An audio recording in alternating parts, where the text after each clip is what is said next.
Hello दोस्तों, आप सभी का एक बार फिर से स्वागत है आपके अपने यूट्यूब चैनल जिसका नाम है आई स्टूडेंट प्लस। तो जैसा कि आप सभी जानते हैं कि इस प्रैक्टिस सेशन के दौरान हम लोग डेली 2 अपठित गद्यांश के प्रश्नों को हल करने का प्रयास करते हैं। तो इसी प्रयास के दौरान चलिए आज की वीडियो शुरू करते हैं। आज का पहला गद्यांश है जो कि हमको ध्यानपूर्वक पढ़ना है। इसके पहले हम सभी को प्रश्नों को पढ़ लेना है जो कि हमारा ट्रिक नंबर 1 है, क्योंकि ट्रिक बहुत इंपॉर्टेंट है समय बचाने के लिए। इसके लिए 4 इंपॉर्टेंट ट्रिक्स है जिसको मैंने फर्स्ट वाले वीडियो में आपको एक्सप्लेन किया था। अगर आपने वो वीडियो नहीं देखा तो जाके आप इस सेशन का पहला वीडियो इस प्लेलिस्ट में जाके देख लीजिएगा, वहाँ पे मैंने ट्रिक बताई है। तो ट्रिक के अकॉर्डिंग सबसे पहले हमको क्या करना है, सबसे पहले प्रश्नों को पढ़ना है।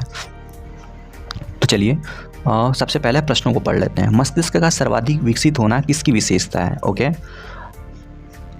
नेक्स्ट क्वेश्चन, प्रस्तुत गद्यांश में किसके पारस्परिक संबंधों की चर्चा नहीं की गई है? अच्छा, नेक्स्ट क्वेश्चन, प्रस्तुत गद्यांश का सर्वाधिक उपयुक्त शीर्षक बताइए। आपको शीर्षक बताना है इसका।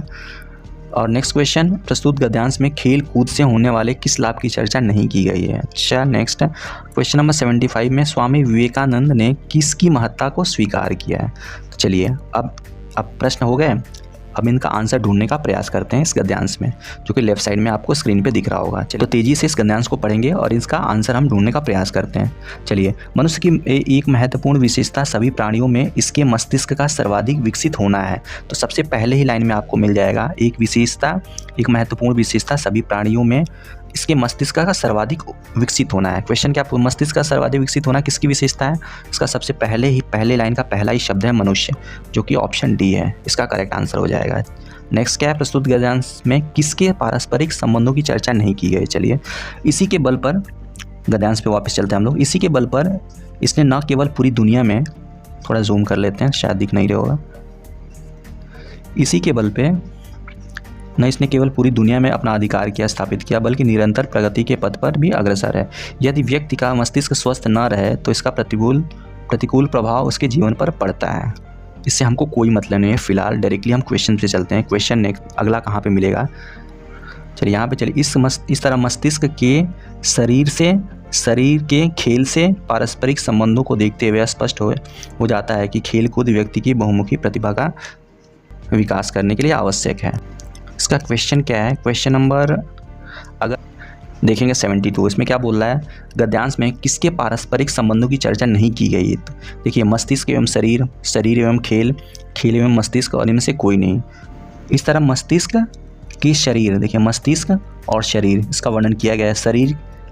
शरीर के खेल, शरीर और खेल दोनों का वर्णन किया है, लेकिन खेल और मस्तिष्क का वर्णन नहीं किया गया। कहने का मतलब क्या है, इसका भी वर्णन किया गया, इसका भी वर्णन किया गया। बाकी ये वाला जो है ऑप्शन सी, खेल एवं मस्तिष्क, यह इसका करेक्ट आंसर है, क्योंकि इसका वर्णन नहीं किया गया इस गद्यांश में। थोड़ा सा डीप में पढ़ेंगे तो ये फैक्ट आपको पता चल जाएगा। नेक्स्ट क्वेश्चन 73, प्रस्तुत गद्यांश का सर्वाधिक उपयुक्त शीर्षक दीजिए। अगर इस गद्यांश को आप सरसरी निगाह से अच्छे से पढ़ेंगे तो आपको पता चलेगा इसका आंसर क्या होना चाहिए। देखिए ऑप्शन देख लीजिए, जीवन में खेलकूद का महत्व, भारत में क्षेत्रवाद के कारण अपने क्षेत्र की प्रतिनिष्ठा। तो ये तीनों तो इनका कोई मतलब ही नहीं बनता यहाँ पे। ऑप्शन यही इसका करेक्ट हो जाएगा, ये खेल कूद की बात करेगा यहाँ पे। तो ऑप्शन कौन सा हो जाएगा इसका करेक्ट? ऑप्शन ए 73 का। चलिए 3 क्वेश्चन का आंसर मिल गया। क्वेश्चन नंबर 74 क्या है? प्रस्तुत गद्यांश में खेल कूद से होने वाले किस लाभ की चर्चा नहीं की गई है? तो इसमें शरीर की मांसपेशियां एवं हड्डियां मजबूत होती हैं, रक्त का संचार सुचारू रूप से होता है, पाचन क्रिया दृढ़ होती है, इससे शरीर के रोग दूर होते हैं। तो इस पे गद्यांश में अगर आप नोटिस करेंगे कहीं पे ना कहीं ये दिया होगा। तो इससे क्या होता है, देखिए स्वास्थ्य की दृष्टि से खेल कूद के कई लाभ हैं। ओके, इससे शरीर की मांसपेशियां एवं हड्डियाँ मजबूत होती हैं, तो ये तो होगा ही होगा, ये दिया ही है, इसे कट हो गया। रक्त का संचार सुचारू रूप से, तो ये भी रक्त का संचार, ये भी गलत हो गया। इसमें पूछा कौन सा लाभ की चर्चा नहीं की गई है? पाचन क्रिया सुदृढ़ होती है, पाचन क्रिया भी हो गई। और नेक्स्ट क्या है? शरीर को अतिरिक्त ऑक्सीजन मिलता है, ऑक्सीजन की बात नहीं है। ऑब्वियसली इसका करेक्ट आंसर क्या हो जाएगा? Option D. किसकी बात नहीं कर रहे हैं यहाँ पे 74 में? इसमें इससे शरीर के रोग दूर होते हैं। इस पैसेज में ऐसा कहीं पे भी नहीं लिखा है, इस अपठित गद्यांश में, इस गद्यांश में ऐसा कहीं पे भी नहीं लिखा है कि इससे शरीर के रोग दूर होते हैं। चूँकि रियल लाइफ में ऐसा होता है ज़रूर, अगर आप खेलो कूदोगे तो आपकी बॉडी भी हेल्दी बनी रहती है। लेकिन इस गद्यांश में, क्योंकि हमारा अपठित गद्यांश जो भी आंसर देना है इस गद्यांश के अंदर इसको सत्य मानकर ही आंसर देना है। सो इसका करेक्ट आंसर ऑप्शन डी हो जाएगा 74 का, ऑप्शन डी। नेक्स्ट क्वेश्चन क्या है?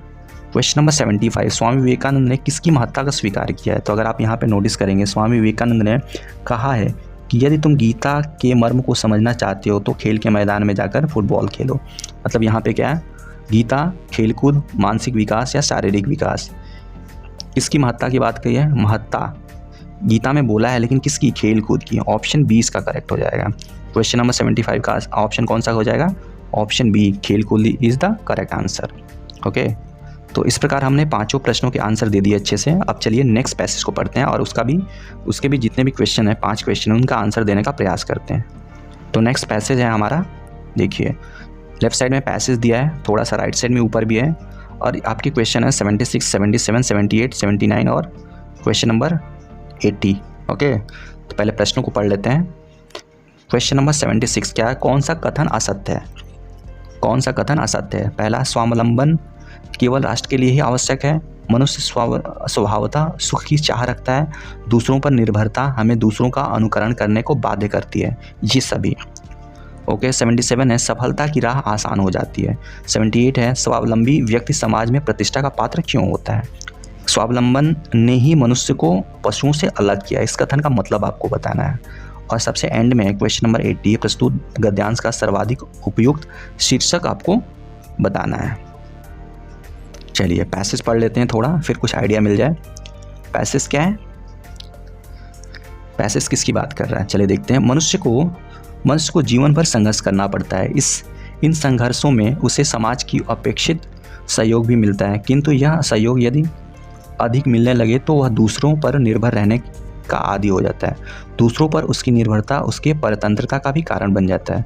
दूसरों पर निर्भर रहकर व्यक्ति अपने जीवन के सुखों का वास्तविक उपभोग नहीं कर पा सकता, क्योंकि वह प्रायः हर कार्य अथवा वस्तु दूसरों पर निर्भर रहता है। इसलिए कहा गया है, पराधीन सपनेहु सुख नाही। वास्तव में स्वावलंबन या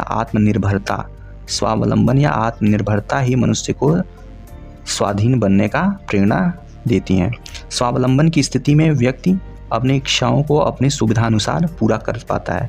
उसे इसके लिए दूसरे सहयोग की आवश्यकता नहीं पड़ती। स्वावलंबन की बात कर रहा है, ऐसा कुछ। इतना हो गया, पैसेज पूरा पढ़ने की ज़रूरत नहीं है, कुछ तो आइडिया मिल गया होगा इसका। क्वेश्चन नंबर 76 को ट्राई करते हैं हम लोग। कौन सा असत्य है? स्वावलंबन केवल राष्ट्र के लिए आवश्यक है। मनुष्य स्वभावतः सुख की चाह रखता है। बिल्कुल ऐसी बात बोली है यहाँ पे। दूसरों पर निर्भर हमें दूसरों का अनुकरण करने को बाध्य करती है, ये भी सही है। और बाकी ये क्वेश्चन नंबर 1 है, स्वावलंबन केवल राष्ट्र के लिए आवश्यक है। ऐसा कुछ नहीं है, स्वावलंबन केवल राष्ट्र के लिए नहीं। सो क्वेश्चन नंबर 76 का आंसर ए हो जाएगा, करेक्ट है। नेक्स्ट 77, सफलता की राह आसान हो जाती है। ये वाला शब्द सेंटेंस कहाँ मिलेगा? आप चेक करिए। सफलता की राह आसान कब होती है? सफलता की राह कब आसान होती है?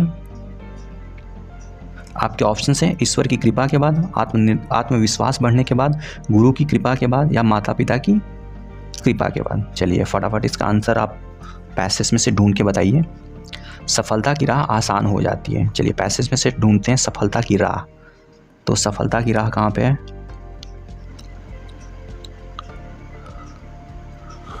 देखिए यहाँ पे अगर आप नोटिस करेंगे, स्वावलंबन आत्मनिर्भर को बढ़ाने का आवश्यक है, जिसके कारण सफलता की राह आसान हो जाती है। किसके कारण? स्वावलंबन आत्मविश्वास को बढ़ाने में सहायक होता है। किसके? आत्मविश्वास यहाँ पे है। क्वेश्चन नंबर 77, इसका आंसर क्या हो जाएगा? सफलता की राह कब आसान होती है? जब आत्मविश्वास बढ़ जाता है। क्वेश्चन नंबर 77 का आंसर क्या होगा? Option B. 78 क्या? स्वावलंबी व्यक्ति समाज में प्रतिष्ठा का पात्र क्यों होता है? आपको बताना है, स्वावलंबी व्यक्ति समाज में प्रतिष्ठा का पात्र क्यों होता है। देखिए यहाँ पे लिखा है, समाज में प्रतिष्ठा का पात्र होता है। स्वावलंबी व्यक्ति अपने समय का सदुपयोग भली बात करने में सक्षम होता है। इसके पहले, जिसके कारण सफलता की राह आसान हो जाती है, आत्मविश्वास को बढ़ाने में सहायक होता है।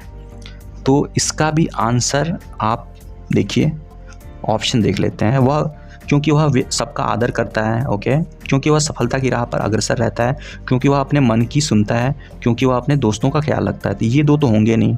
बाकी वह सबका आदर करता है, आदर की बात हो नहीं रही है, और वह सफलता की राह पर अग्रसर रहता है। यहाँ पे यही ऑप्शन बी करेक्ट हो जाएगा इस पैसेज को अगर आप पढ़ेंगे तो। क्वेश्चन नंबर 78 का आंसर क्या हो जाएगा? ऑप्शन बी, क्योंकि वह सफलता की राह पर अग्रसर होता है। अब नेक्स्ट क्वेश्चन 79, स्वावलंबन से ही मनुष्य को पशुओं से अलग किया गया है। इस कथन का मतलब क्या है? पशु स्वाभाविक रूप से अधिक स्वावलंबी होते हैं, मनुष्य अधिक स्वावलंबी होता है। स्वावलंबन के कारण ही मनुष्य पशुत्व से ऊपर उठ सका है। ऑप्शन सी इसका करेक्ट हो जाएगा। डी क्या है? स्वावलंबी बनने की चाह मनुष्य में अधिक होती है। ऐसा कुछ नहीं है। ये पशुओं से अलग कैसे है? क्योंकि वह इसके कारण ही पशुत्व से ऊपर उठा है। ऑप्शन सी इसका करेक्ट हो जाएगा इस पैसेज के अकॉर्डिंग। नेक्स्ट क्वेश्चन क्या कह रहा है? Question number 80। क्वेश्चन नंबर 80 क्या बोला है? प्रस्तुत गद्यांश का सर्वाधिक उपयुक्त शीर्षक निम्नलिखित में से क्या होगा? चलिए पढ़ लेते हैं। ऑप्शन ए है स्वावलंबन, ऑप्शन बी है मित्रता, ऑप्शन सी समय का सदुपयोग, या ऑप्शन डी दूसरों की कृपा। तो ये सारी चीज़ें तो बोल नहीं रहा है, ना मित्रता की बात कर रहा है यहाँ पे, ना दूसरों की कृपा की बात कर रहा है, ना समय का सदुपयोग की बात कर रहा है। ये बात कर रहा है स्वावलंबन की। तो ऑब्वियसली इसका आंसर हो जाएगा जो कि इसका परफेक्ट, इसका सुटेबल शीर्षक होगा क्या? ऑप्शन ए, दैट इज स्वावलंबन। सो फाइनली हमने सभी 5 प्रश्नों का उत्तर सही दे दिया। तो चलिए फिर मिलते हैं नेक्स्ट सेशन में, तब तक के लिए जय हिंद।